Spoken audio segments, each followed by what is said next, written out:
मेरा मन देखो बेटा, हाँ मेरा बेटा है, बीमार है, मेरी बहुत हो गई, छोटे छोटे बच्चे हैं, कोई इलाज नहीं होता, कोई दुआ नहीं, कोई दारू नहीं, कोई नहीं है साफ सकता, कोई नहीं दिवात कहता।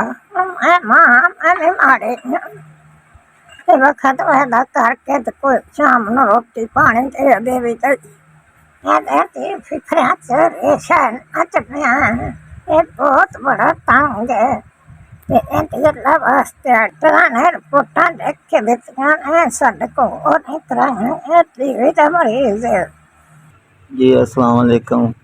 मैं भाई टीवी का मरीज़ हाँ। एक बार इलाज कराया ठीक हो गया सी, हुण फिर दोबारा हो गई है। रिपोर्टां कराइयां सब कुछ, लेकिन मेरे को इतनी गुंजाइश नहीं कि मैं दोबारा अपनी रिपोर्टां करा सकां। रिपोर्टां डॉक्टर ने कहा भी करा के आओ तो फिर तुहाडा इलाज करांगे।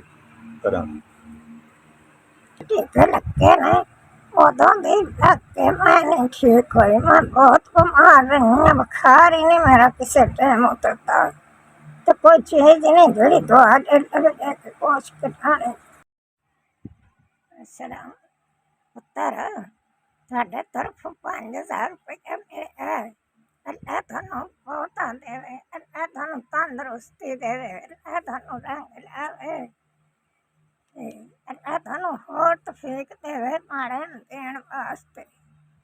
पैसे भेजे न पुत्र, अल्लाह थानू बहुता तो बहुता देवे, ਉਹ ਸਾਨੂੰ ਤੁਹਾਡੀ ਤਰਫੋਂ ਮਿਲ ਗਏ ਨੇ। ਅੱਲਾ ਤੁਹਾਨੂੰ ਹੋਰ ਤਾਕਤ ਦੇਵੇ, ਹੋਰ ਦੇਵੇ, ਅੱਲਾ ਤੁਹਾਨੂੰ ਬਹੁਤਾ ਬਹੁਤਾ ਦੇਵੇ।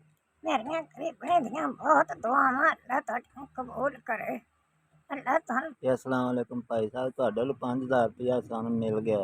अल्लाह तुहानू खुश रखे, आबाद रखे। अल्लाह ताला तुहानू हर बीमारी तो दूर रखे। अल्लाह ताला तुहानू इतना देवे किसी चीज़ की थोड़ ना आवे।